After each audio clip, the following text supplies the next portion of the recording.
The lone guard moved with the silence of a ghost through the dense forest, believing his mission to be secret and secure. But as he cleared a fallen log, fate betrayed him. An arrow, sharp and sudden, sliced through the air just inches from his eyes, signaling that the hunt had begun. Panic clawed at his throat.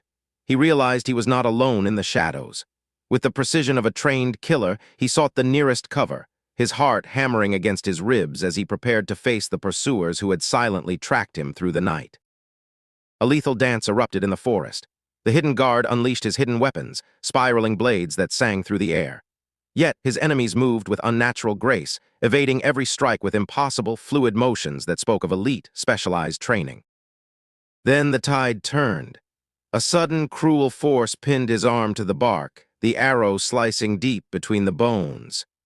Agony flared white-hot, yet he refused to utter a sound, his body coiled in a mixture of pain and mounting, cold fury.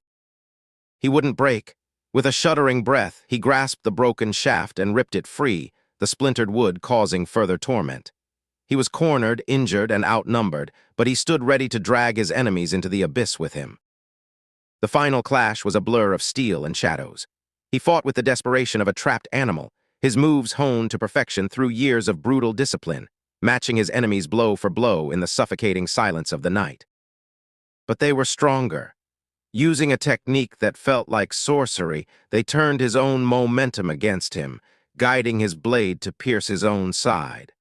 A cold, numbing sensation washed over him as he realized his body no longer obeyed his will.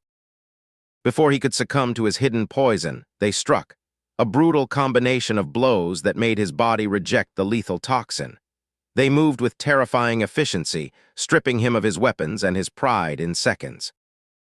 Bound and silenced, he became a trophy of their skill. They wrapped him in tape, snuffing out any chance of communication. He watched, helpless, as they vanished back into the dark, their mission to capture him fulfilled without a single word of regret. In the safety of his tent, Henry studied the captured spy. The betrayal cut deep. His maps and plans had been leaked, a treasonous act that demanded blood. There would be no mercy tonight, the time for soft diplomacy had passed. They scoured the enemy's bodies, discovering strange, hidden marks, tattoos of allegiance to unseen masters.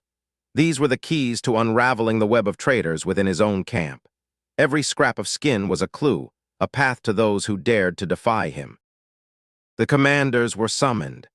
Ferguson looked at the mark and his soul shattered. It was the seal of the general he had loved like a son.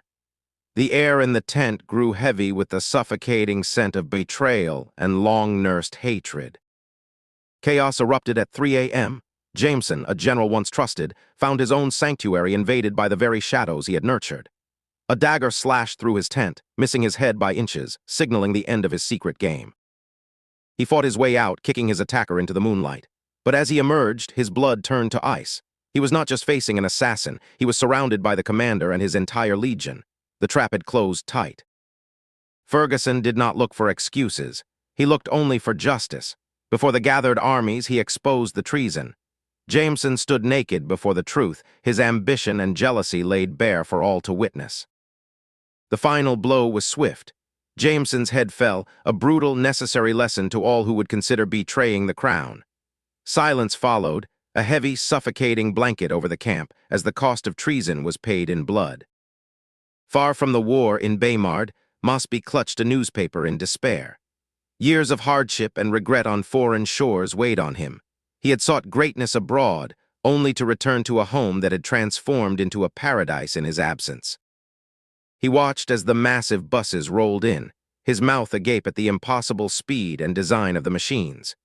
His son, Nicholas, stood by, amused by his father's childlike wonder, as the old merchant realized how much the world had passed him by.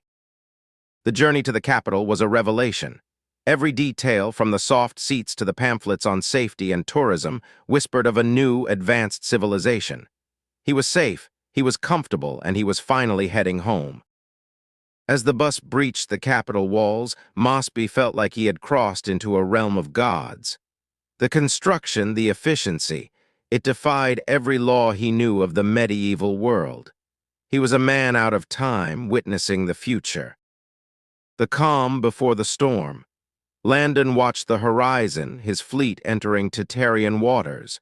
The air was thick with the scent of sea salt and anticipation. The mission was dangerous, S, and the fate of an empire rested in his hands. He spoke to his soldiers, his voice a steady anchor for the rising panic. They were elite, chosen for their potential, and Landon reminded them of their duty. Save the target, protect the innocent, and ensure Tartarian's future. Discipline was their greatest weapon. K9 units, fully armored and trained, took their places without a bark. Every gear was checked, every plan rehearsed. They were ready to march into the unknown, their loyalty a testament to the order they upheld. Even heroes needed a moment to breathe. Landon and Lucy shared a look, a silent vow between partners facing the fire. It was a fleeting anchor in a sea of war, a reminder of why they fought and the love that kept them grounded. The fleet reached Dario. The sight of the metal behemoths broke the city's peace, turning the docks into a frenzy of chaos. Locals scrambled, thinking of mythological monsters, oblivious to the fact that the future had arrived at their shores. Watching from the shadows, Mr. M felt his soul burn with jealousy.